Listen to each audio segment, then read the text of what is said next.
नमस्कार दोस्तों, मैं राणा चंदन स्टडी अफेयर्स के यूट्यूब चैनल पे आप सभी का एक बार फिर से स्वागत करता हूं। दोस्तों, इस चैनल पे बिहार करंट अफेयर्स की जो सीरीज चल रही है, जिसके तहत हम लोग एडुटेरिया की जो पब्लिकेशन की बुक है बिहार करंट अफेयर्स, उसको कवर कर रहे हैं, बिहार करंट अफेयर्स 2024। और इसके तहत ऑलरेडी एक वीडियो अपलोड किया जा चुका है। आज उसी के दूसरे चैप्टर को हम लोग इस वीडियो के माध्यम से कवर करेंगे, जो कि है बिहार संपादकीय समाचार। तो चलिए दोस्तों, बिना समय गंवाए इसको शुरू करते हैं। पहला पॉइंट है बापू टावर।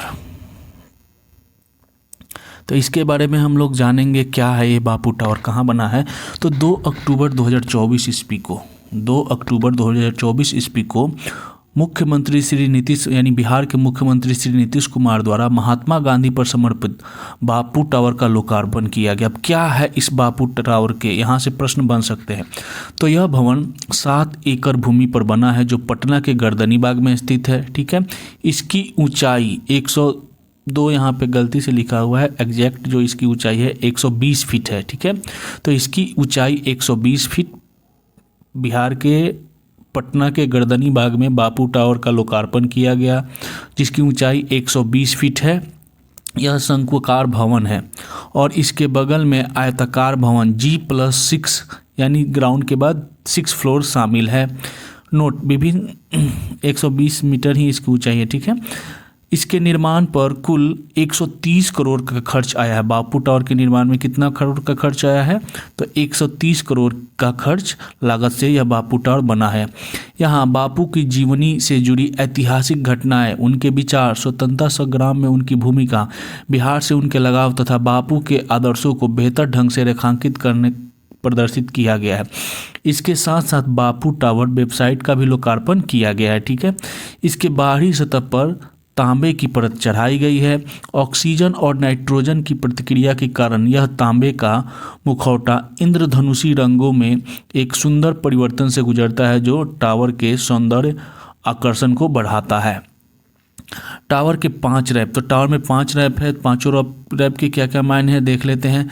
रैप 1 में गांधी जी का बिहार आगमन और चंपारण सत्याग्रह आदि दर्शाया गया है। दूसरे रैप में द्वितीय विश्व युद्ध का भारत पर असर, भारत छोड़ो आंदोलन में बिहार की भूमिका, ये सारी चीज़ें दर्शाई गई है। रैप 3 जो है वो गांधी जी वार्ता, शिमला समझौता और नोआखाली यात्रा आदि से संबंधित है।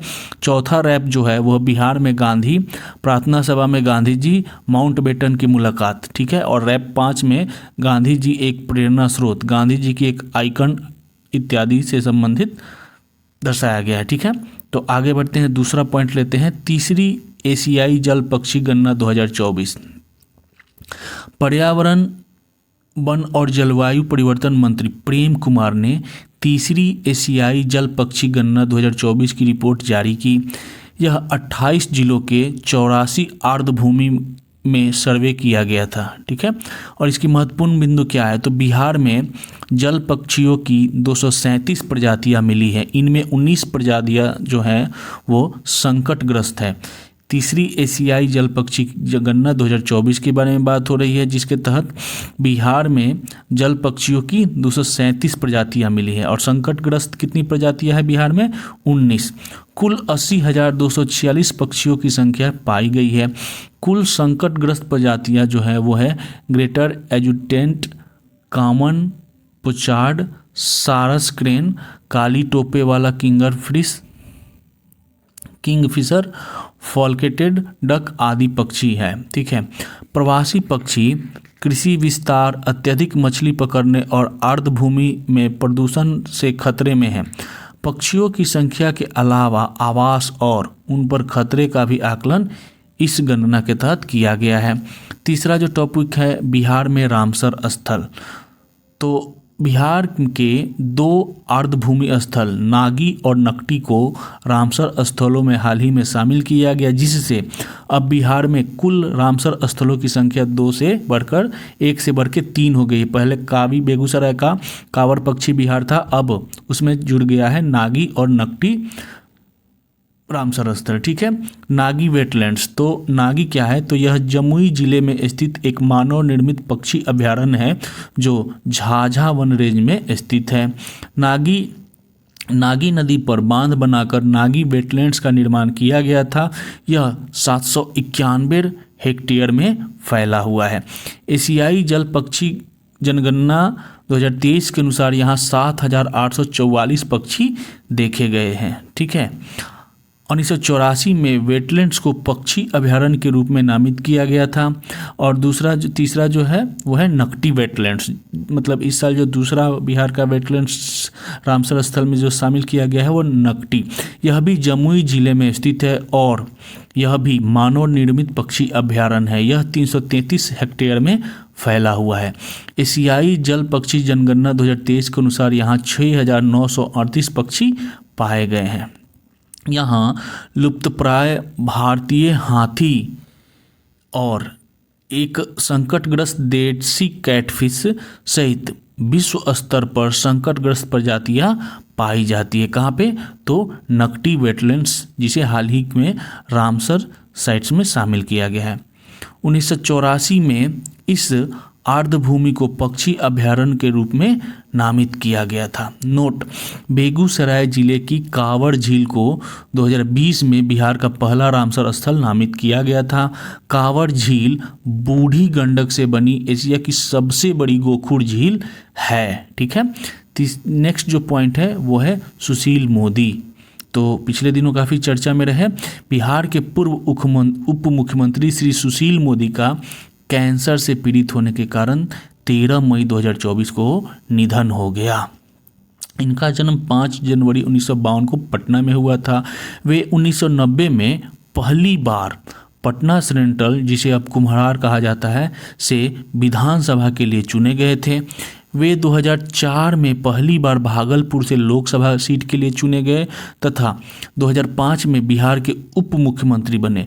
2005 से 2013 तक और 2017 से 20 तक वे बिहार के उप मुख्यमंत्री रहे। दिसंबर 2020 में राज्यसभा के लिए उन्हें चुना गया, ठीक है।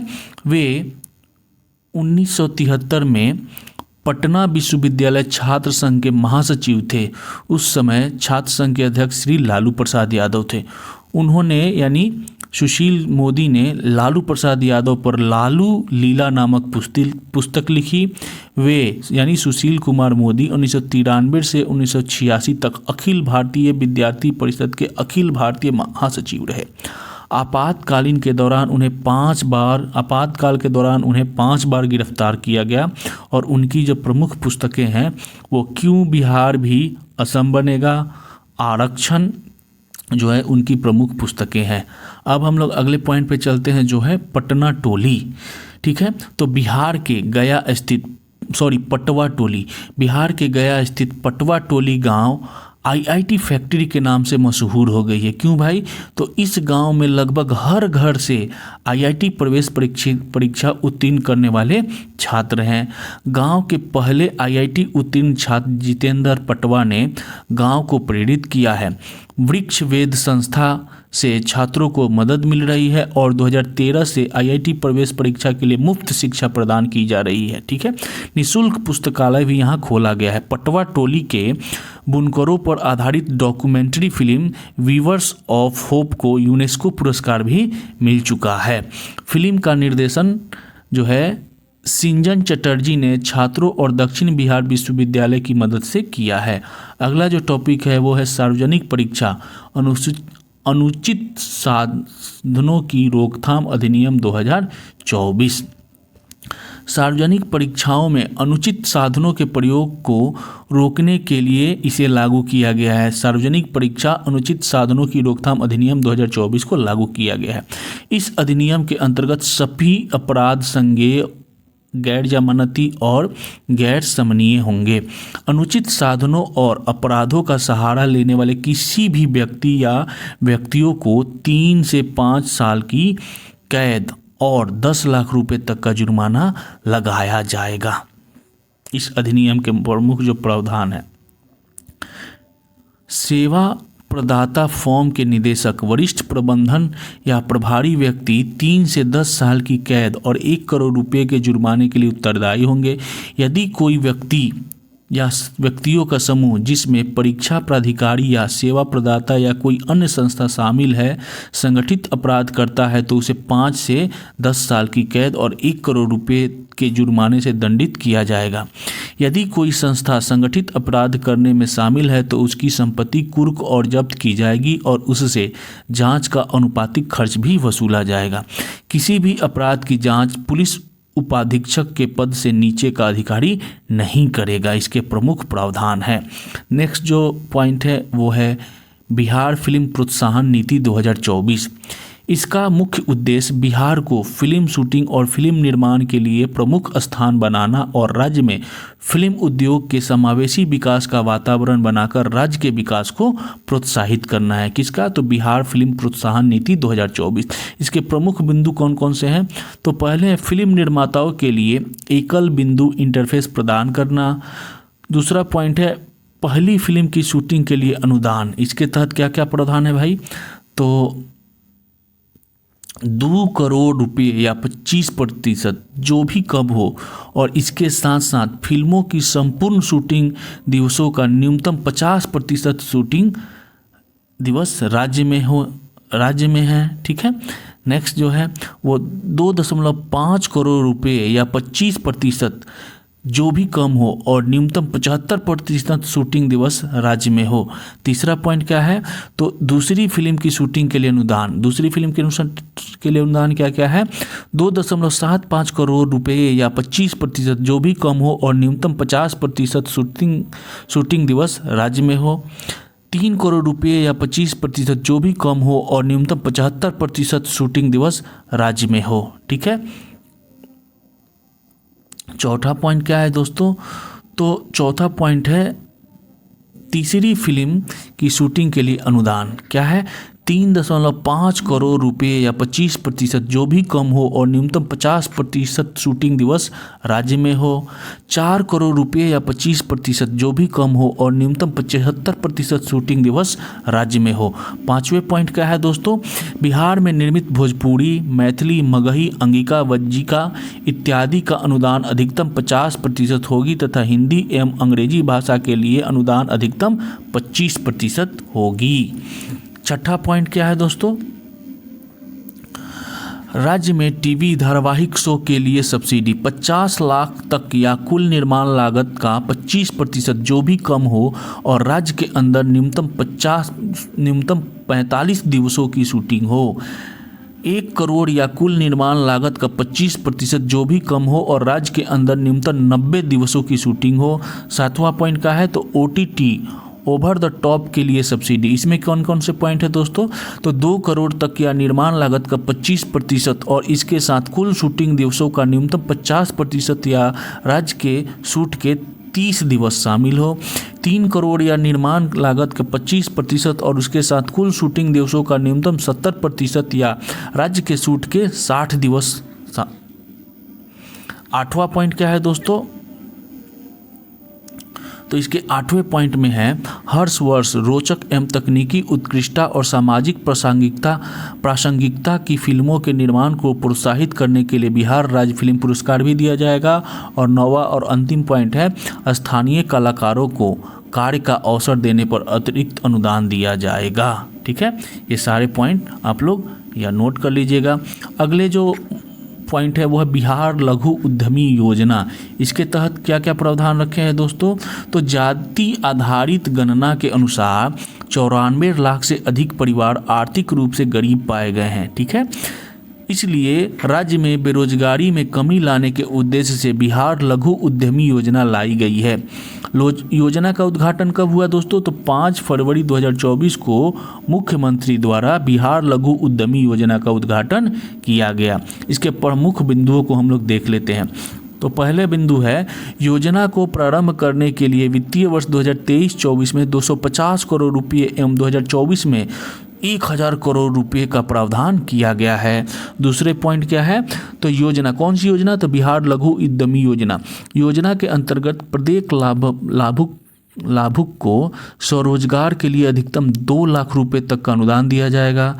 तीसरा पॉइंट है, यह राशि 3 किस्तों में दी जाएगी। प्रथम किस्त परियोजना का 25%, दूसरे किस्त में परियोजना का 50% और तीसरे किस्त में बाकी बचे हुए 25% दिया जाएगा। चौथा पॉइंट क्या है, तो केवल बिहार के निवासी को ही इसका लाभ दिया जाएगा। पांचवा है, आवेदन की तिथि को लाभुक की उम्र 18 से 50 वर्ष के बीच होनी चाहिए। लाभुक की पारिवारिक आय प्रति माह 6,000 रुपये से कम होनी चाहिए, तभी यह लाभ दिया जाएगा। नेक्स्ट पॉइंट है नीतीश डिवाइस। क्या है ये नीतीश डिवाइस दोस्तों, तो बिहार राज्य आपदा प्रबंधन प्राधिकरण ने IIT पटना के सहयोग से मानव जीवन की सुरक्षा के लिए नोवल इनिशिएटिव टेक्नोलॉजिकल इंटरवेंशन यानी नीतीश नामक एक उपकरण पेश किया है। नीतीश का फुल फॉर्म है novel initiative technological intervention for safety of human lifes, ये है नीतीश का फुल फॉर्म। इसकी मुख्य विशेषता को भी देख लेते हैं। तो इसकी जो मुख्य विशेषता है उसमें है, यह एक पेंडेंट के आकार का उपकरण है जो अपने उपभोगकर्ताओं को ध्वनि संदेश के माध्यम से सचेत करेगा। दूसरा पॉइंट है इसका, यह किसानों को बाढ़, सूखा, वज्रपात, हीट वेव और शीत लहरों के बारे में सचेत करेगा। यह भूकंप और सुनामी के लिए नहीं बना है, ठीक है। तीसरा पॉइंट है, यह किसी भी घटना से पहले उपभोक्ताओं को ध्वनि अलर्ट भेजेगा। चौथे पॉइंट में है, यह 3 उपकरण तरीकों से अलर्ट करेगा। कौन कौन से भाई, तो यह वॉइस मैसेज भेजेगा, इसका रंग हरे से लाल हो जाएगा। और तीसरा है डिवाइस तब तक चेतावनी देता रहेगा जब तक इसका उपभोक्ता इसे बंद ना कर देता है। इसका 5वां जो पॉइंट है, यह डिवाइस शरीर की गर्मी से चार्ज होगा। तो यह है किसके बारे में, तो नीतीश डिवाइस के बारे में। अब हम लोग अगला पॉइंट लेते हैं, बिहार इलेक्ट्रिक वाहन नीति 2023। बिहार राज्य कैबिनेट ने इलेक्ट्रिक वाहनों को बढ़ावा देने के लिए बिहार इलेक्ट्रिक वाहन नीति 2023 को मंजूरी दी है। यह अगले 5 वर्ष तक प्रभावी रहेगा। इस नीति का मुख्य उद्देश्य क्या है, तो पहला पॉइंट है, बिहार को इलेक्ट्रिक वाहन परिवहन पारिस्थितिकी तंत्र विकसित करने के लिए एक आदर्श राज्य बनाना।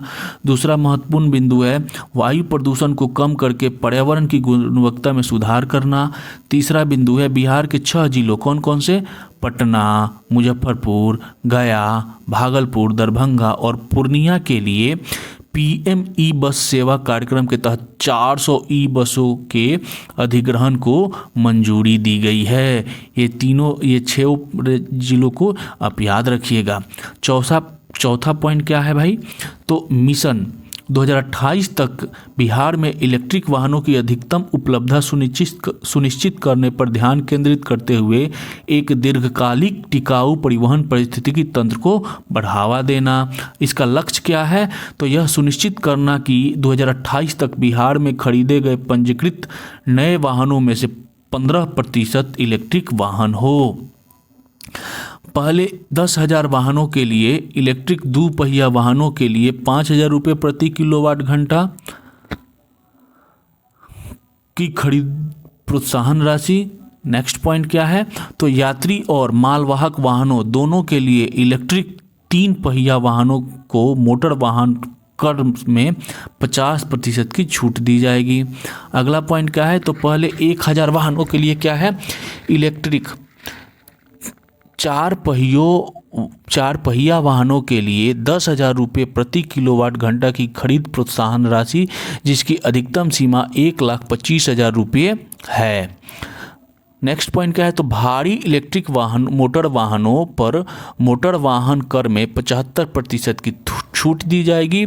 और अंतिम पॉइंट है, सरकार पूरे राज्य में निजी और सार्वजनिक दोनों तरह के चार्जिंग स्टेशनों का नेटवर्क स्थापित करने का प्रयास करेगी। सभी प्रकार के चार्जिंग स्टेशनों के लिए प्रोत्साहन 3 साल तक देय होगा। ठीक है, आगे बढ़ते हैं। अगला पॉइंट है, बिहार IT सूचना प्रौद्योगिकी नीति 2024। क्या है ये, तो बिहार सरकार ने IT और इलेक्ट्रॉनिक्स क्षेत्र के भविष्य के विकास के लिए एक खाका के रूप में यह नीति तैयार की है। यह अगले 5 वर्षों तक लागू होगी। क्या है इसका प्रावधान, तो नई आईटी पॉलिसी के अंतर्गत आईटी क्षेत्र में कार्यरत कंपनियों, निवेशकों और रोजगार प्रदाताओं को न्यूनतम 5 से 30 करोड़ रुपए निवेश करने पर 30% की पूंजी निवेश सब्सिडी हमारी सरकार देगी। नेक्स्ट अगला पॉइंट है, ब्याज सहायता के लिए ब्याज दर 10% या सावधि ऋण पर वास्तविक ब्याज दर जो भी कम हो यह होगी। इस सहायता की कुल सीमा 50% या 40 करोड़ रुपये जो भी कम होगी। 5 वर्ष की अवधि के लिए ऊर्जा बिल का 25% बिजली शुल्क सब्सिडी मिलेगा। सरकार 5 वर्ष की अवधि के लिए प्रति कर्मचारी प्रति माह अधिकतम 5,000 रुपये की सीमा के अधीन ईपीएफ और ईसीआई के लिए नियोक्ता के अंशदान के लिए 100% प्रतिपूर्ति प्रदान करेगी। 100 करोड़ रुपए से अधिक का निवेश करने वाले या न्यूनतम 1,000 प्रत्यक्ष रोजगार सृजित करने वाले मेगा उद्यमों के लिए प्रोत्साहनों का विशेष पैकेज प्रदान किया जाएगा तथा 30 करोड़ रुपए से अधिक के निवेश को केवल कैबिनेट द्वारा मंजूरी दी जाएगी। अगला महत्वपूर्ण बिंदु है बिहार अपराध नियंत्रण अधिनियम 2024। तो यह अधिनियम बिहार केंद्रीय अधिनियम 1981 का स्थान लेगा। इस अधिनियम में असामाजिक तत्वों पर नियंत्रण के लिए विशेष प्रावधान है। इसके जरिए भूमि, बालू, शराब समेत अन्य आपराधिक मामलों में शामिल अपराधियों पर शिकंजा कसा जाएगा।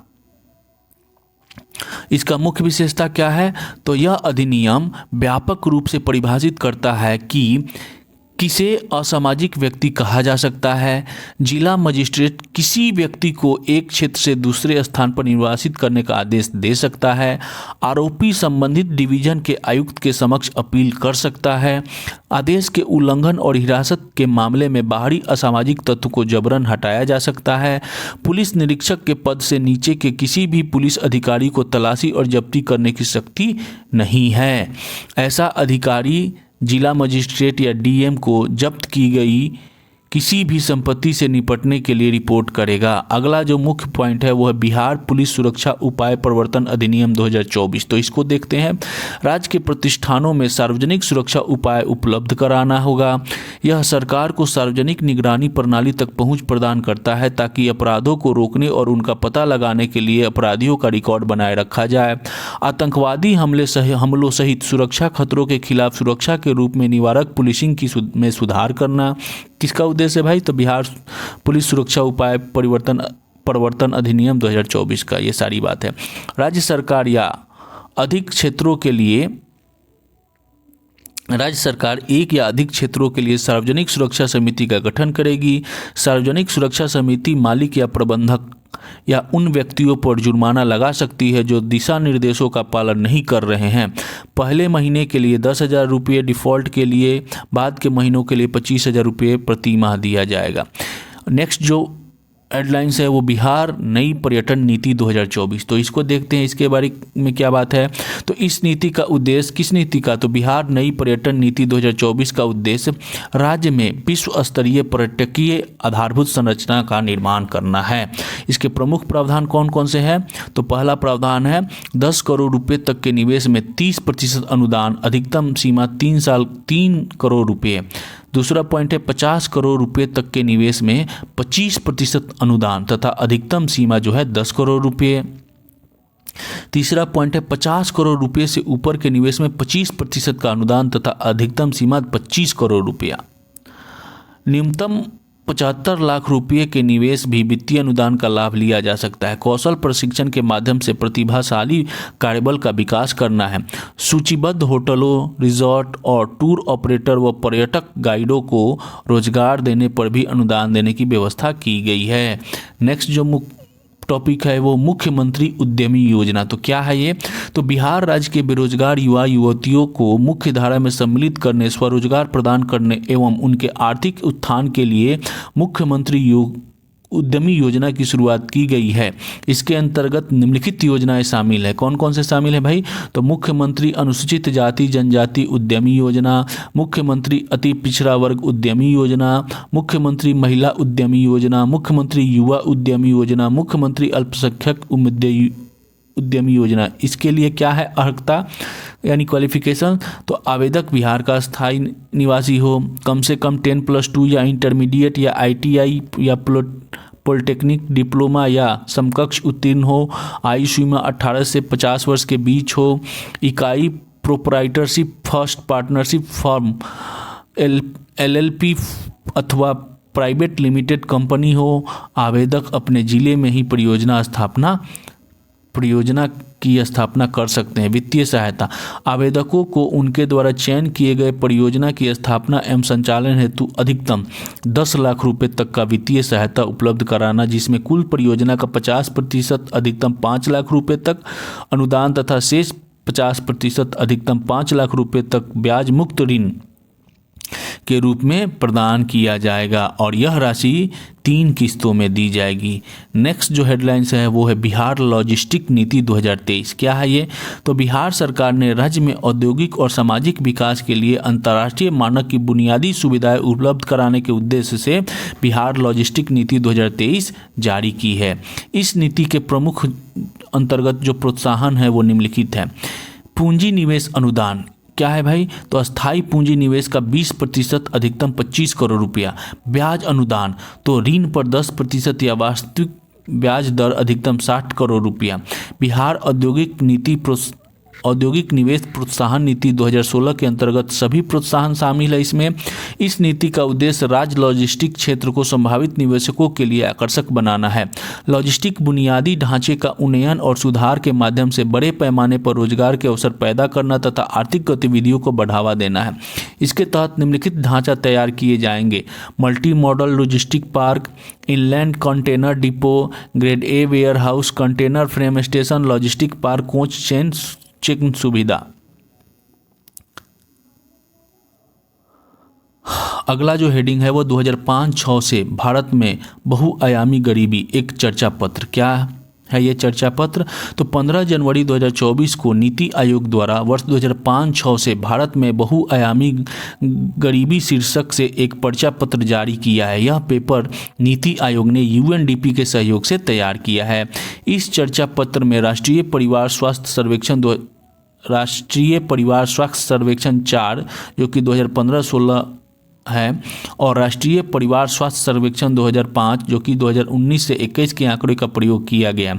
इस पेपर के अनुसार बिहार का प्रदर्शन और स्थिति निम्नलिखित है। पहला है, बिहार में 3.77 करोड़ लोग बहुआयामी गरीबी से बाहर आए हैं, जो पिछले 9 वर्षों में उत्तर प्रदेश के बाद दूसरा सबसे बड़ा आंकड़ा है।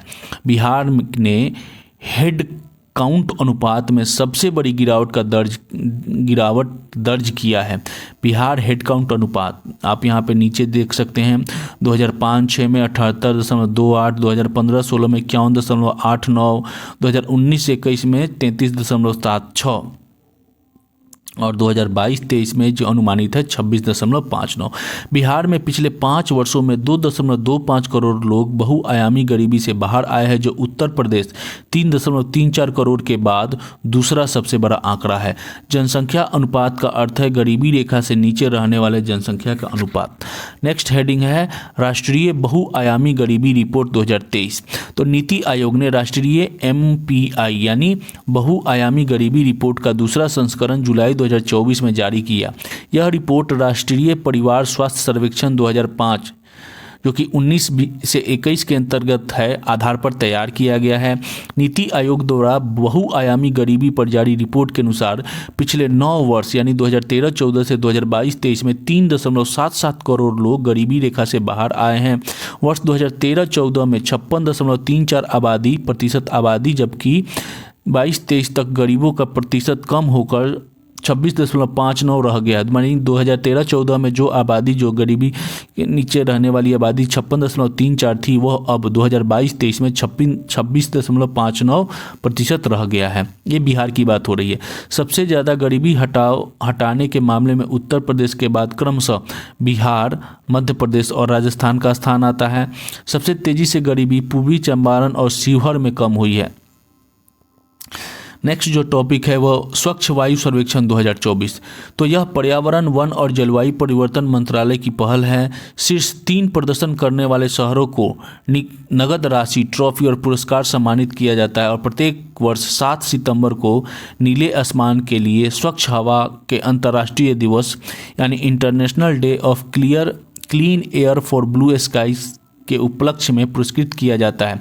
और श्रेणी ए में जनसंख्या जिन शहरों की जनसंख्या 10 लाख या उससे ऊपर है उनको दिया जाता है।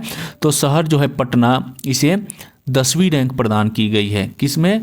तो स्वच्छ वायु सर्वेक्षण 2024 में पटना को 10वां रैंक दिया गया है और अंक 126 अंक मिला था। श्रेणी दो में आते हैं 3 लाख से ऊपर और 10 लाख से नीचे वाले जनसंख्या वाले शहर। तो गया को 8वीं रैंक दी गई है, मुजफ्फरपुर को 32वीं रैंक दी गई है। तीसरे श्रेणी में आते हैं 3 लाख से कम जनसंख्या वाले शहर। तो पटना साहिब इसमें 40वें और अंतिम स्थान पर है। ठीक है, आगे देखते हैं स्वच्छता सर्वेक्षण 2023। क्या इसके बारे में कुछ महत्वपूर्ण पॉइंट? तो जारीकर्ता कौन जारी करता है भाई स्वच्छता सर्वेक्षण? तो केंद्रीय आवास और शहरी मंत्रालय द्वारा जारी किया जाता है। राष्ट्रपति द्रौपदी मुर्मू ने भारत मंडपम या नई दिल्ली स्थित भारत मंडपम में स्वच्छता सर्वेक्षण पुरस्कार 2023 प्रदान किए। इंदौर और सूरत ने संयुक्त रूप से भारत में सबसे स्वच्छ शहर का खिताब जीता। तो इंदौर हर साल जीत रहा था, इस बार इंदौर और सूरत को संयुक्त रूप से यह पुरस्कार दिया गया है। बिहार के संदर्भ में जो महत्वपूर्ण बातें हैं, बिहार देश में 15वें स्थान पर है। पटना बिहार का सबसे स्वच्छ शहर है, लेकिन देश में पटना ओवरऑल 262वीं रैंक प्राप्त हुआ है। पटना ने 446 प्रमुख शहरों यानी 1 लाख से अधिक आबादी वाले में 77वीं रैंक हासिल की है। पटना ने 9,500 में से 6,320.9 अंक हासिल किए। ठीक है, पटना को कचरा मुक्त शहर और वाटर प्लस टैग बिहार का पहला शहर में प्रमाणन मिला है। पटना को पहली बार वाटर प्लस सिटी और 1 स्टार कैटेगरी में गार्बेज फ्री सिटी का दर्जा दिया गया। पटना को 1 स्टार कचरा मुक्त रेटिंग और ODF मुक्त शहर के लिए खुले में शौच मुक्त प्लस ODF प्लस प्रमाणन भी मिला है। पटना ने सबसे स्वच्छ गंगा शहर में 6ठा स्थान हासिल किया और 70.10 अंक हासिल किए। अन्य शहरों का ओवरऑल रैंक देख लिया जाए तो गया को 272वीं रैंक मिली है, तो बक्सर को 299वां और खगड़िया को 434वां। अगला जो हेडिंग है वह है SGD सूचकांक 4.0 2023-24। तो यह सूचकांक का चौथा संस्करण है और इसका आदर्श वाक्य है विकसित भारत की ओर सतत प्रगति समावेशी विकास। इस सूचकांक को नीति आयोग द्वारा UNDP के सहयोग से जारी किया गया है। राज्यों में प्रथम स्थान पर 79 अंक के साथ संयुक्त रूप से उत्तराखंड और केरल सर्वश्रेष्ठ प्रदर्शन करने वाले राज्य हैं। यानी SGD में 4.0 में सर्वश्रेष्ठ रैंकिंग जो है वो उत्तराखंड और केरल है। बिहार का प्रदर्शन तो यहाँ पे देख लेते हैं बिहार के प्रदर्शन के बारे में। तो बिहार 57 अंकों के साथ सबसे निचले पायदान पर है और झारखंड 62 अंकों के साथ दूसरे सबसे निचले यानी नीचे से सेकेंड नंबर पर झारखंड और बिहार पहले नंबर पर सबसे नीचे से पायदान पर है। 2020-21 में बिहार का स्कोर 52 था जो अब 57 हो गया है। बिहार को परफॉर्मर श्रेणी 50 से 64 में रखा गया है। बिहार SDGI में 29 अंकों और SGD2 में 24 अंकों के साथ सबसे निचले पायदान पर है। 5 साल से कम उम्र के कम वजन वाले बच्चों का प्रतिशत 41 है। 5 साल से कम उम्र के कम लंबाई वाले बच्चों का जो प्रतिशत है वो 42.9% है। बिहार का मातृ मृत्यु दर 118 है, जबकि 5 साल से कम उम्र के बच्चों की मृत्यु दर जो है वो 30 है। जीवन प्रत्याशा जो बिहार में है 59.50 वर्ष है, यानी 59.5 वर्ष। जन्म के समय लिंग अनुपात बिहार में 908 है जो कम है। लक्ष्य के मुकाबले निर्मित व्यक्तिगत घरेलू शौचालय जो है वो 100% कंप्लीट है। आधार कार्ड के तहत कवर की गई आबादी जो है वो 88.26% है। SDG 1, 2, 4, 5 और 13 में बिहार का स्कोर 50 से नीचे है। आइए अब आगे बढ़ते हैं और जो अगला न्यूज है वो है ग्रीन बजट से संबंधित है। ठीक है, इसको देखते हैं। ग्रीन बजट 2024-25 बिहार 2020-21 में ग्रीन बजटिंग की प्रक्रिया शुरू करने वाला भारत का पहला राज्य था। बिहार में 2.25 हेक्टेयर या इससे अधिक क्षेत्रफल वाले 4,526 के आसपास आर्द्र भूमि है। भारतीय वन सर्वेक्षण के अनुसार बिहार में 13,896 वर्ग किलोमीटर का व्यापक वन क्षेत्र है, जो इसके कुल भूमि का 14.75% है। वन कार्बन मूल रूप से मिट्टी और मृत पेड़ और मृत पौधों में पाया जाता है, जो 2021 में 56.88 मिलियन टन था। मृदा कार्बन यानी SOC में कार्बन की अधिकतम मात्रा है, जो 2021 में बिहार के कुल वन कार्बन पुल का 63.1% है। राज्य का वार्षिक भूजल पुनर्भरण 33.96 बिलियन क्यूबिक मीटर है, जिससे 2023 के दौरान 44.76% निष्कर्षण दर है। बिहार राज्य प्रदूषण नियंत्रण बोर्ड ने वर्ष 2070 तक राज्य को कार्बन न्यूट्रल बनाने के लिए UNDP के साथ एक समझौता ज्ञापन पर हस्ताक्षर किया है। BSPCB राज्य के 23 जिलों को 35 सतत परिवेशी वायु गुणवत्ता निगरानी के माध्यम से परिवेशी वायु गुणवत्ता की निगरानी करता है। बिहार देश का पहला राज्य है जो IIT कानपुर के सहयोग से स्वदेशी तकनीक का उपयोग करके ग्रामीण क्षेत्रों में ब्लॉक स्तर पर स्वदेशी वायु की निगरानी करता है। पश्चिमी चंपारण जिले में हाथी बचाव और पुनर्वास केंद्र की स्थापना की गई है। ग्रीन बजट 2024-25 का जो प्रावधान है, वित्त वर्ष 2024-25 में ग्रीन बजट के लिए कुल आवंटन जो है वो 13,829.39 करोड़ रुपए होने का अनुमान है।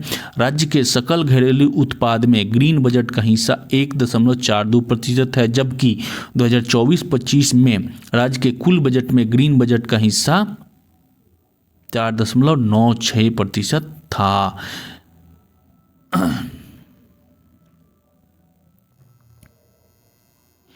बिहार में ग्रीन बजट का प्रदर्शन यहाँ पे आप देख सकते हैं। पूरी योजनाओं की संख्या और कुल हरित बजट यहाँ पे आपको दिखाया गया है। टोटल 13,829 करोड़ में किस किस मद में कितना है। राज्य हरित बजट 2024-25 के रूप में बांटकर प्राथमिकता दी गई है। कैसा आप यहाँ पे आप देख सकते हैं, तो इसमें ज़्यादा डीप में जाने की ज़रूरत नहीं है।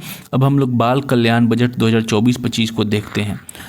तो बिहार में 2013-14 से बाल बजट की शुरुआत हुई। पिछले 10 सालों में यानी 2013-14 से 22-23 के बीच बच्चों पर होने वाले खर्च में सालाना 20.5% की दर से बढ़ोतरी हुई है।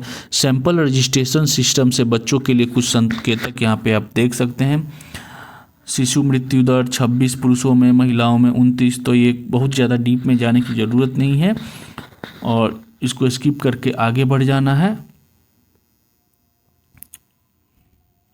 आयुष्मान भारत और प्रधानमंत्री जन आरोग्य योजना में बिहार का प्रदर्शन। तो राज्य में सामाजिक आर्थिक जाति जनगणना 2011 के डाटाबेस के आधार पर चयनित परिवारों को सरकारी एवं सूचीबद्ध निजी अस्पतालों में 5 लाख रुपए तक प्रति वर्ष प्रति परिवार निःशुल्क चिकित्सा सुविधा उपलब्ध कराई जा रही है। इस योजना का मुख्य उद्देश्य गरीब परिवारों को संस्थागत इलाज के माध्यम से उच्च गुणवत्ता की चिकित्सा उपलब्ध कराना है। योजना का क्रियान्वयन बिहार स्वास्थ्य सुरक्षा समिति द्वारा किया जा रहा है। जनवरी 2024 तक राज्य में कुल 40.55 लाख परिवारों के 86.59 लाख व्यक्तियों को आयुष्मान कार्ड निर्गत किया जा चुका है। राज्य में कुल 607 सरकारी और 344 गैर सरकारी अस्पताल अर्थात कुल 951 अस्पताल सूचीबद्ध किए जा चुके हैं। पात्र लाभार्थियों को निःशुल्क आयुष्मान कार्ड बनाने हेतु कॉमन सर्विस सेंटर यानी वसुधा केंद्र कार्यालय, कार्यपालक सहायक, पंचायती राज विभाग एवं जीविका दीदियों का सहयोग लिया जा रहा है। ठीक है। नेक्स्ट पॉइंट है जीविका, जो कि बिहार बजट 2024-25 में किए गए नए प्रावधान से संबंधित है। बिहार सरकार की महत्वाकांक्षी परियोजना जीविका बिहार में महिलाओं के विकास, सशक्तिकरण एवं ग्रामीण गरीबी के उन्मूलन हेतु कार्यरत है। जीविका द्वारा अब तक कुल 10,47,000 स्वयं सहायता समूहों का गठन किया गया है, जिसके अंतर्गत 1,30,00,000 से अधिक परिवारों को समूहों से जोड़ा गया है। वित्तीय वर्ष 2024-25 में 1.03 लाख नए समूहों का गठन किया जाएगा, यानी 1,03,000 नए समूहों का गठन इसके तहत किया जाएगा। वित्तीय वर्ष 2024-25 में जीविका को 150 करोड़ रुपए की आर्थिक सहायता प्रदान की जाएगी। याद रखिएगा दोस्तों, क्वेश्चन होगा कि वित्तीय वर्ष 2024-25 में जीविका को कितने करोड़ रुपए की आर्थिक सहायता प्रदान की जाएगी बिहार सरकार द्वारा, तो 150 करोड़ रुपया। ठीक। वित्तीय वर्ष 2024-25 में 1,04,00,000 दीदियों को बीमा से आच्छादित करने का लक्ष्य रखा गया है। कितना? 1,04 करोड़ दीदियों को। तीसरा पॉइंट है, वित्तीय वर्ष 2024-25 में जीविका दीदियों द्वारा लगभग 2,000 नए ग्राहक सेवा केंद्र खोले जाने का लक्ष्य है। स्वास्थ्य विभाग के साथ अभिसरण कर अब तक कुल 194 जीविका दीदी की रसोई का संचालन किया जा रहा है तथा वित्तीय वर्ष 2024-25 में 50 नए जीविका दीदी की रसोई खोलने का लक्ष्य है। ठीक है, 2024-25 में 50 नए जीविका दीदी की रसोई खोलने का लक्ष्य रखा गया है। कोइलवर एवं गोरौल में जीविका दीदी का सिलाई घर संचालित है, जिसमें 700 जीविका दीदियाँ कार्य कर रही है। जीविका द्वारा वित्तीय वर्ष 2024-25 में 35,000 युवाओं को प्रशिक्षित कर उन्हें नियोजित या स्वनियोजित करने का लक्ष्य है। कितना? 35,000। जीविका द्वारा राज्य से बाहर 2 केंद्र बिहार प्रवासी संसाधन केंद्र दिल्ली एवं बंगलोर में स्थापित किया गया है। याद रखिएगा, दिल्ली और बंगलोर में 2 केंद्र स्थापित किया गया है। जीविका दीदियों द्वारा अब तक 3.39 करोड़ पौधे रोपण किया गया है। नवीन एवं नवीकरणीय ऊर्जा मंत्रालय के सहयोग से जीविका दीदियाँ सोलर लैंप निर्माण का प्रशिक्षण प्राप्त कर सोलर शॉप चला रही है। गया जिले में जे वायर्स कंपनी की स्थापना की गई है, जो इन उद्यम को संचालित कर रही है। ग्रामीण परिवारों के बच्चों को शिक्षा प्राप्त करने हेतु समुचित सहयोग प्रदान कराने एवं कैरियर निर्माण के संबंध में सही मार्गदर्शन उपलब्ध कराने के उद्देश्य से जीविका द्वारा बिहार के 32 जिलों के 100 प्रखंडों में जीविका लाइब्रेरी की स्थापना की गई है। अगला पॉइंट है, जल जीवन हरियाली अभियान को मिलने वाले पुरस्कार। ठीक है, दुबई में संपन्न COP28 सम्मेलन में जल जीवन हरियाली अभियान को वैश्विक स्तर पर सराहा गया है। तो 28वां COP सम्मेलन कहाँ हुआ था? दुबई में। ठीक है, और अभी 29वां अभी वर्तमान में चल रहा है अजरबैजान के बाकू में। तो 28वें COP सम्मेलन में जल जीवन को वैश्विक सराहना मिली। चतुर्थ राष्ट्रीय जल पुरस्कार 2022 में सर्वश्रेष्ठ राज्यों की श्रेणी में तृतीय पुरस्कार मिला। किसे? जल जीवन हरियाली अभियान को। 20वें CSIE गवर्नेंस पुरस्कार में परियोजना श्रेणी में अवार्ड ऑफ एक्सीलेंस प्राप्त हुआ। तो जल जीवन हरियाली को ये 3 सम्मान प्राप्त हुए हैं। अगला है पॉइंट जो है वो है टीबी मुक्त पंचायत का शुभारंभ। 12 मई 2023 को टीबी मुक्त पंचायत का शुभारंभ किया गया, जिसके तहत प्रत्येक प्रखंड में 2 पंचायत को टीबी मुक्त करने का लक्ष्य रखा गया है। विश्व यक्ष्मा दिवस 2023 के अवसर पर वाराणसी से आयोजित वन वर्ल्ड टीबी समिट में यक्ष्मा उन्मूलन कार्य में उत्कृष्ट प्रदर्शन करने वाले मुजफ्फरपुर एवं समस्तीपुर जिला को स्वर्ण पदक, सिवान को रजत पदक तथा पूर्णिया एवं सारण को कांस्य पदक से सम्मानित किया गया। दोस्तों याद रखिएगा, इसमें टीबी यक्ष्मा उन्मूलन कार्य में उत्कृष्ट प्रदर्शन करने के लिए मुजफ्फरपुर एवं समस्तीपुर जिला को स्वर्ण, सिवान को रजत तथा पूर्णिया एवं सारण को कांस्य पदक से सम्मानित किया गया। अगला जो पॉइंट है वो बिहार राज्य पुल निर्माण निगम अंतर्गत चल रही प्रमुख मेगा परियोजनाएं। छपरा शहर में गांधी चौक से नगरपालिका चौक तक डबल डेकर फ्लाईओवर का निर्माण कार्य चल रहा है, जिसकी लागत 411.31 करोड़ रुपया है। पटना जिला अंतर्गत कारगिल चौक गांधी मैदान से साइंस कॉलेज भाया पीएमसीएच अशोक राजपथ में डबल डेकर एलिवेटेड कॉरिडोर का निर्माण चल रहा है, जिसका लागत 422 करोड़ रुपए है। रोहतास जिला अंतर्गत सोन नदी पर पंडुका के पास पहुंच पथ सहित 2 लेन उच्च स्तरीय आरसीसी पुल का निर्माण चल रहा है, जिसकी लागत 210.13 करोड़ रुपया है। भागलपुर जिला अंतर्गत अगुवानी घाट सुल्तानगंज गंगा सेतु परियोजना के तहत 4 लेन पहुंच पथ का विस्तारित निर्माण कार्य भी है इसमें शामिल, जो कि 209.32 करोड़ रुपए हैं। गंडक नदी पर 70 घाट पुल के अतिरिक्त वाटर वे का निर्माण कार्य किया जा रहा है। तो ये सारे जो पॉइंट थे वो किसके अंतर्गत थे? बिहार राज्य पुल निर्माण निगम के अंतर्गत चल रही प्रमुख परियोजनाएं थी। भारत रत्न कर्पूरी ठाकुर, तो 100वें जन्म वर्ष की पूर्व संध्या पर भारत सरकार ने स्वर्गीय श्री कर्पूरी ठाकुर को भारत रत्न से सम्मानित करने की घोषणा की। अब हम लोग जान लेते हैं कर्पूरी ठाकुर, तो इनके बारे में। इनका जन्म 24 जनवरी 1924 ईस्वी को पितौझिया गांव, अब कर्पूरी उनका नाम बदल के कर्पूरी ग्राम रख दिया गया है, समस्तीपुर में पड़ता है, वहाँ पे हुआ था और 17 फरवरी 1988 ईस्वी को उनका निधन हो गया। जननायक के नाम से लोकप्रिय और सामाजिक न्याय के प्रबल समर्थक रहे थे कर्पूरी ठाकुर। इनका नाम ही है जननायक कर्पूरी ठाकुर। सोशलिस्ट पार्टी के उम्मीदवार के रूप में 1952 में ताजपुर विधानसभा सीट से जीत हासिल की। 2 बार बिहार के मुख्यमंत्री के रूप में उन्होंने काम किया। कब तो 22 दिसंबर 1970 से 2 जून 1971 तक संयुक्त सोशलिस्ट पार्टी से, तथा दूसरी बार 24 जून 1977 से 21 अप्रैल 1979 तक जनता पार्टी से। 1977 में थोड़े समय के लिए वे सांसद भी बने। 5 मार्च 1967 से 28 जनवरी 1968 तक बिहार के शिक्षा मंत्री के रूप में कार्य किया और मैट्रिक पास परीक्षा में अंग्रेजी को अनिवार्य विषय के रूप में हटा दिया गया। इन्होंने 1970 में बिहार में पूर्ण शराबबंदी लागू किया था। दोस्तों, इन्होंने ही सबसे पहले बिहार में पूर्ण शराबबंदी लागू किया था।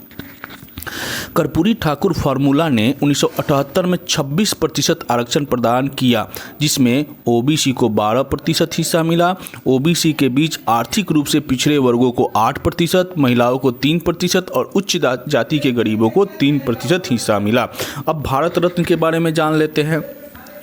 तो भारत का सर्वोच्च नागरिक सम्मान है भारत रत्न। इसकी स्थापना 2 जनवरी 1954 को हुई थी। किसी विशेष वर्ष में वार्षिक पुरस्कारों की संख्या अधिकतम 3 तक सीमित है, लेकिन इस वर्ष 5 व्यक्तियों को भारत रत्न दिया गया है। जो 5 लोग कौन कौन हैं? कर्पूरी ठाकुर, दूसरे नाम पर है लाल कृष्ण आडवाणी, तीसरा जिन्हें भारत रत्न मिला इस साल वो चौधरी चरण सिंह, चौथे हैं पीवी नरसिम्हा राव जो पूर्व प्रधानमंत्री है, और 5वें हैं MS स्वामीनाथन, हरित क्रांति के जनक। इस पुरस्कार में कोई आर्थिक अनुदान नहीं दिया जाता। मानव प्रयास के किसी भी क्षेत्र में असाधारण सेवा या उच्चतर स्तर प्रदर्शन के लिए यह पुरस्कार दिया जाता है। 1954 में पहले प्राप्तकर्ता सी राजा गोपालाचारी, सर्वपल्ली राधाकृष्णन और CB रमन थे। कर्पूरी ठाकुर भारत रत्न पाने वाले 49वें व्यक्ति है। अगला जो पॉइंट है वो है विशेष राज्य श्रेणी का दर्जा। बिहार के झंझारपुर में सांसद रामप्रीत मंडल संसद में बिहार के लिए विशेष राज्य का दर्जा मांग हाल ही में उठाया, लेकिन 2024-25 बजट में केंद्र सरकार ने वित्त आयोग का हवाला देते हुए भविष्य में बिहार, आंध्र प्रदेश राज्य को विशेष राज्य का दर्जा देने से मना कर दिया है। विशेष राज्य श्रेणी को 1969 में 5वें वित्त आयोग की सिफारिश पर पेश किया गया था। यह राज्यों के विकास में सहायता के लिए केंद्र सरकार द्वारा दिया गया एक वर्गीकरण है। विशेष राज्य के लिए क्या मापदंड होते हैं इसे हम लोग देख लेते हैं, क्योंकि आप बिहार के नागरिक हैं। बार बार इसको वोट बैंक के लिए जो राजनीतिक पार्टियां हैं वो उछालते रहती है। क्या मापदंड होते हैं? तो विशेष राज्य प्राप्त करने के लिए पहाड़ी और कठिन इलाका होना चाहिए, कम जनसंख्या घनत्व या जनजातीय आबादी का बड़ा हिस्सा होना चाहिए, अंतर्राष्ट्रीय सीमाओं के समीप रणनीतिक स्थान होना चाहिए, आर्थिक एवं ढांचागत पिछड़ापन कारण होना चाहिए और राज्य के वित्त की गैर व्यवहार्य प्रकृति होनी चाहिए। ये सारे मापदंडों के बाद ही तो उपरोक्त मापदंड गॉडगिल फार्मूला पर आधारित है। और विशेष राज्य दर्जा अगर मिल जाता है तो क्या क्या लाभ मिलते हैं? तो केंद्र प्रायोजित योजनाओं में आवश्यक धनराशि का 90% केंद्र वहन करती है। ठीक है, खर्च न किया गया पैसा लैप्स नहीं होता और अगले वित्तीय वर्ष में चला जाता है। राज्यों को अन्य महत्वपूर्ण रियायतें भी प्रदान की जाती है, जैसे कॉरपोरेट टैक्स, कस्टम ड्यूटी आदि में रियायत मिलता है। केंद्र के सकल बजट का लगभग 30% भी उसके पास जाता है। वर्तमान SCS राज्य जो है, स्पेशल स्टेट जो है, वो कौन कौन से हैं? तो अरुणाचल प्रदेश है, नागालैंड है, मणिपुर है, मिजोरम है, त्रिपुरा है, मेघालय है, असम है। ये सभी जो है वो नॉर्थ ईस्ट के स्टेट हो गए। फिर सिक्किम है जो पहाड़ी इलाका है, उत्तराखंड पहाड़ी इलाका है, हिमाचल प्रदेश पहाड़ी इलाका है और तेलंगाना भी है। ठीक है, नोट 14वें वित्त आयोग की सिफारिश के बाद विशेष राज्य का अस्तित्व समाप्त हो गया है।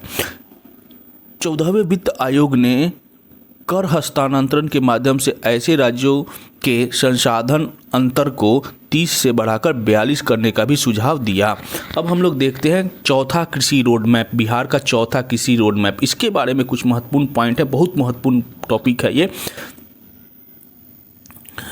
कृषि के समग्र विकास के लिए राज्य सरकार द्वारा 1 अप्रैल 2023 को चौथा कृषि रोड मैप लागू किया गया। इसकी अवधि 31 मार्च 2028 तक रहेगी।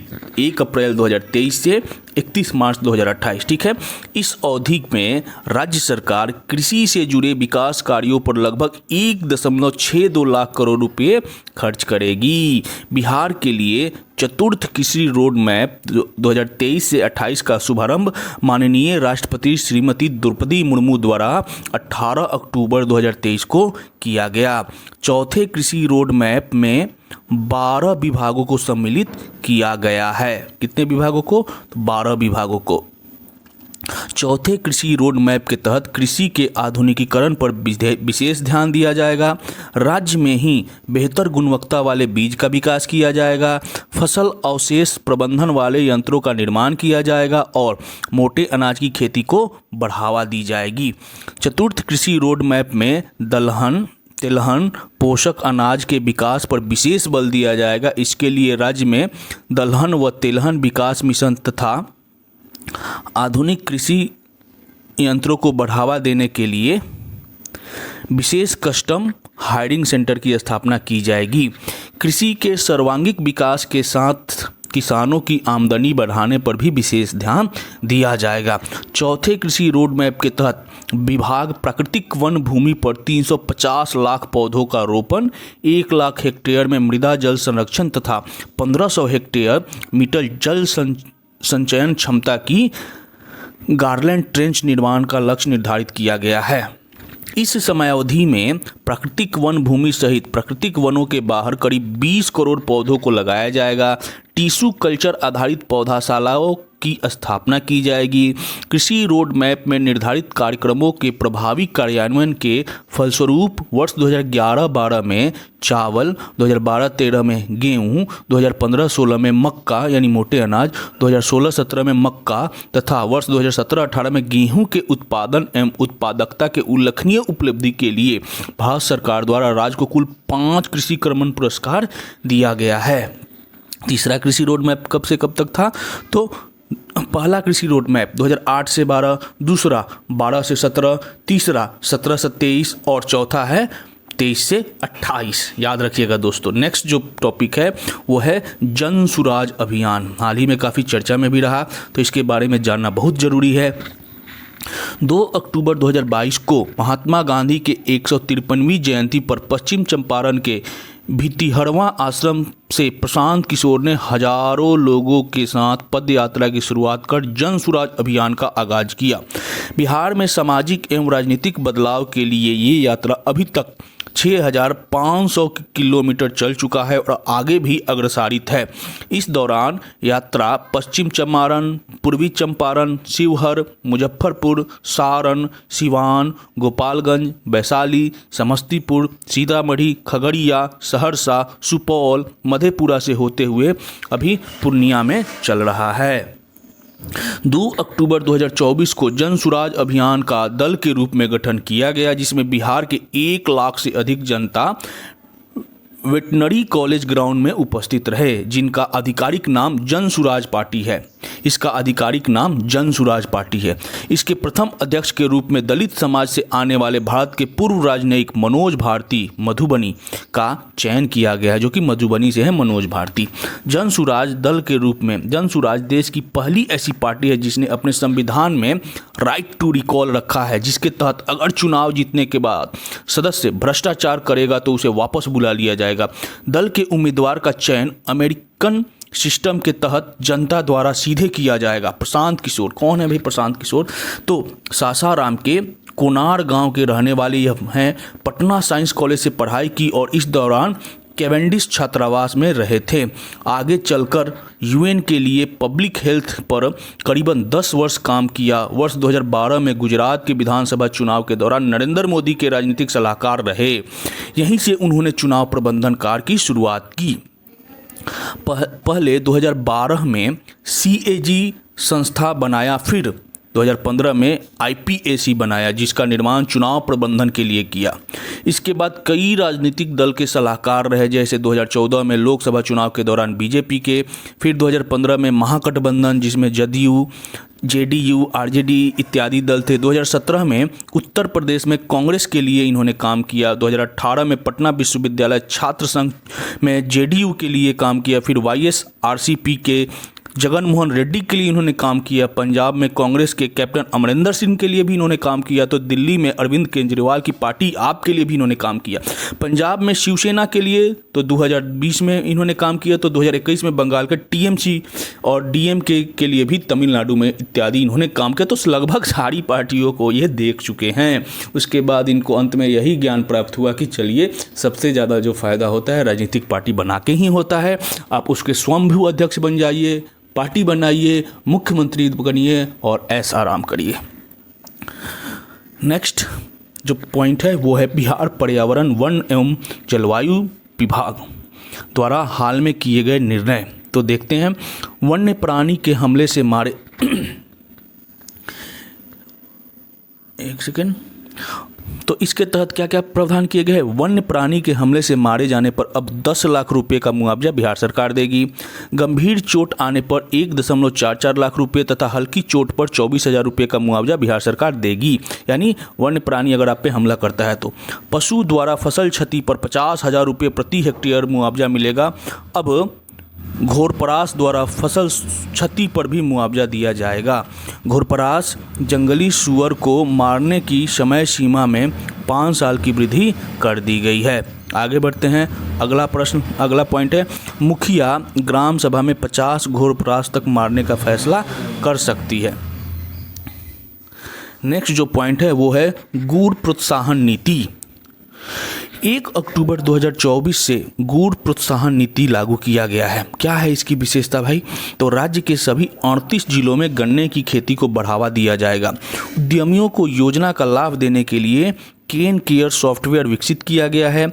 चीनी मिलों के हित को ध्यान में रखते हुए 15 किलोमीटर की दूरी पर ही गुड़ उद्योग लगाने की अनुमति दी जाएगी। इसमें 50% तक अनुदान का प्रावधान है। 5 करोड़ से अधिक निवेश करने वाले उद्यमी को बैंक ब्याज पर 10% अनुदान भी दिया जाएगा। अब है नेशनल इंस्टीट्यूट रैंकिंग फ्रेमवर्क यानी NIRF 2024 में बिहार का प्रदर्शन। तो देखते हैं बिहार के शिक्षा संस्थान कौन कौन से। तो ओवरऑल श्रेणी में जो है बिहार के 2 संस्थान शामिल है। कौन कौन? IIT पटना और IIT एम्स। तो ओवरऑल श्रेणी में IIT पटना को पूरे भारत में रैंकिंग मिली है 73वां, तो एम्स पटना को मिला है 99वां। उसी तरह इंजीनियरिंग श्रेणी में 2 संस्थान शामिल है, IIT पटना और NIT Patna. IIT Patna engineering श्रेणी में भारत में 34वां स्थान पर है, तो NIT पटना 55वें स्थान पर है। प्रबंधन में IIM बोधगया जो है ऑल ओवर इंडिया रैंकिंग में 33वें स्थान पर है। उसके बाद फार्मेसी में national institute of pharmaceutical education and research Hajipur की जो संस्था है उसे इंडिया में 33वां स्थान प्राप्त है। आर्किटेक्ट एंड प्लानिंग में NIT पटना 27वें स्थान पर है। लॉ कैटेगरी में चाणक्य नेशनल लॉ यूनिवर्सिटी जो पटना में है वो 31वें स्थान पर है। उसी तरह मेडिकल में एम्स पटना जो है 26वां स्थान प्राप्त हुआ है। एग्रीकल्चर में doctor Rajendra Prasad central agriculture university जो समस्तीपुर का कृषि विश्वविद्यालय है उसे 36वां स्थान प्राप्त है। अब हम लोग देखते हैं नालंदा विश्वविद्यालय का नया परिसर। मार्च 2006 में बिहार राज्य विधानसभा के संयुक्त सत्र को संबोधित करते हुए भारत के पूर्व राष्ट्रपति APJ अब्दुल कलाम ने प्राचीन नालंदा विश्वविद्यालय का पुनरुद्धार का प्रस्ताव रखा था। भारत की संसद ने नालंदा विश्वविद्यालय अधिनियम 2010 पारित किया और इसे राष्ट्रीय महत्व के संस्थान का दर्जा दिया। इस प्रकार नालंदा विश्वविद्यालय की स्थापना हुई और 2017 से 2023 के दौरान नए परिसर से बुनियादी ढांचे का निर्माण किया गया। वास्तुकार कौन थे? तो पद्म विभूषण, जो कि दिवंगत हो गए अब, BV जोशी ने प्राचीन नालंदा के वास्तु को दर्शाते हुए पर्यावरण के अनुकूल वास्तुकला का डिजाइन किया, जबकि विश्व मानकों से मेल खाने वाले सभी आधुनिक सुविधाएं को एकत्रित किया गया। यह एक बड़ा कार्बन फुटप्रिंट मुक्त नेट जीरो कैंपस है जो कई एकड़ में हरियाली और 100 एकड़ में फैले जल निकायों में फैला है, जो वास्तव में सीखने का निवास है। पूरा विश्वविद्यालय 455 एकड़ में फैला है। नालंदा विश्वविद्यालय के नए परिसर का उद्घाटन प्रधानमंत्री श्री नरेंद्र मोदी द्वारा 19 जून 1924 को राजगीर में किया गया। ठीक है। इस विश्वविद्यालय के विजिटर भारत के राष्ट्रपति हैं। कुलाधिपति कौन है? तो प्रोफेसर अरविंद पनगड़िया और अंतरिम कुलपति प्रोफेसर अभय कुमार सिंह हैं। अब हम लोग देखते हैं मुख्यमंत्री अनुसूचित जाति एवं अनुसूचित जनजाति सिविल सेवा प्रोत्साहन योजना क्या है। लोक सेवा आयोग, रेलवे भर्ती बोर्ड इत्यादि द्वारा आयोजित प्रीलिम्स यानी PT परीक्षा में उत्तीर्ण छात्र छात्राओं को इस योजना के तहत प्रोत्साहन राशि दिया जाएगा। प्रतियोगी परीक्षा का नाम तो सिविल सेवा यानी UPSC के प्रीलिम्स अगर आप निकालते हैं संघ लोक सेवा आयोग नई दिल्ली को, तो आपको प्रोत्साहन राशि के रूप में 1 लाख दिया जाएगा। भारतीय अभियंत्रण सेवा, भारतीय आर्थिक सेवा और भारतीय सांख्यिकी सेवा जो कि UPSC द्वारा आयोजित की जाती है, उस ये परीक्षा का PT आप निकालते हैं तो आपको प्रोत्साहन राशि के रूप में 75,000 दिया जाएगा। तथा CDS यानी संयुक्त रक्षा सेवा, CBI यानी केंद्रीय अन्वेषण ब्यूरो और केंद्रीय सशस्त्र पुलिस बल जो UPSC के थ्रू ली जाती है, अगर ये आप निकालते हैं तो आपको 50,000 प्रोत्साहन राशि मिलेगी। उसी तरह राष्ट्रीय रक्षा अकादमी यानी NDA एवं नौसेना अकादमी की प्रथम चरण लिखित परीक्षा उत्तीर्ण होने पर आपको 50,000 की प्रोत्साहन राशि दी जाएगी। बिहार लोक सेवा आयोग द्वारा आयोजित संयुक्त प्रारंभिक परीक्षा, बिहार न्यायिक सेवा की प्रारंभिक परीक्षा में उत्तीर्ण होने पर जो कि BPSC द्वारा आयोजित की जाती है, आपको 50,000 रुपये की प्रोत्साहन राशि मिलेगी। इसी तरह अन्य राज्यों द्वारा आयोजित राज्य सिविल सेवा संयुक्त प्रतियोगिता परीक्षा में उत्तीर्ण होने पर आपको 50,000 की सहयोग राशि दी जाएगी, प्रोत्साहित राशि। उसी तरह RBI ग्रेड B अधिकारी की प्रारंभिक परीक्षा, SPI एवं अन्य अनुसूचित व्यावसायिक बैंकों में प्रोबेशनरी ऑफिसर की परीक्षा, LIC में सहायक प्रशासनिक अधिकारी की प्रारंभिक परीक्षा में उत्तीर्ण होने पर आपको 30,000 की प्रोत्साहन राशि दी जाएगी। संयुक्त स्नातक स्तरीय प्रारंभिक परीक्षा अगर पास करते हैं तो आपको 30,000 रुपये की सहायता दी जाएगी। उसी तरह विभिन्न रेलवे भर्ती बोर्डों के द्वारा आयोजित परीक्षा, तकनीकी एवं स्नातक प्रारंभिक परीक्षा में उत्तीर्ण होने पर आपको 30,000 की प्रोत्साहन राशि दी जाएगी। अब हम लोग देखते हैं स्मार्ट प्रीपेड मीटर, बिहार में काफ़ी चर्चा में रहा है। क्यों रहा है चर्चा में? तो चर्चा में रहे स्मार्ट प्रीपेड मीटर ऊर्जा विभाग बिहार सरकार द्वारा सभी घरों में निःशुल्क लगाया जा रहा है। स्मार्ट प्रीपेड मीटर के फ़ायदे क्या हैं? तो ऑनलाइन रिचार्ज करने पर 3% की विशेष छूट दी जाएगी। यदि उपभोक्ता के खाते में 2,000 रुपये से अधिक राशि लगातार रहता है तो ब्याज भी मिलेगा। खाते में 3 महीने तक रखने पर बैंक दर में से ब्याज दिया जाएगा। 3 से 6 महीने तक रखने पर बैंक दर में 0.25 दर से ब्याज दिया जाएगा। उसी तरह 6 माह से अधिक समय तक रखने पर बैंक दर में 0.50 की दर से ब्याज दिया जाएगा। स्मार्ट प्रीपेड मीटर और सामान्य मीटर की दर एक जैसी है। अनुदान आधारित सूर्य घर बिजली मुफ्त योजना में स्मार्ट मीटर नेट मीटरिंग का काम करता है। घर बैठे सुविधा ऐप से सुविधाओं का लाभ उठाया जा सकता है। इस ऐप पर दैनिक खपत की सही जानकारी मिलती रहती है। राशि शून्य होने पर उपभोक्ता को SMS कॉल के जरिए जानकारी भी दी जाएगी। तो आप सुविधा ऐप्स अपने मोबाइल में डाउनलोड कर लीजिए, बिहार के अगर आप हैं तो आज का जो ये बिहार संपादकीय पॉइंट जो था यहीं पे समाप्त होता है। दोस्तों, एडुटेरिया करंट अफेयर्स की जो सीरीज़ है इसे हम लोग आगे बढ़ाएंगे। आप इसे अपने दोस्तों के साथ, इस वीडियो को अच्छा लगे तो शेयर करिए। अगर चैनल अभी तक सब्सक्राइब नहीं किए तो सब्सक्राइब करिए और लाइक भी करिए। आज के लिए इतना ही दोस्तों, धन्यवाद।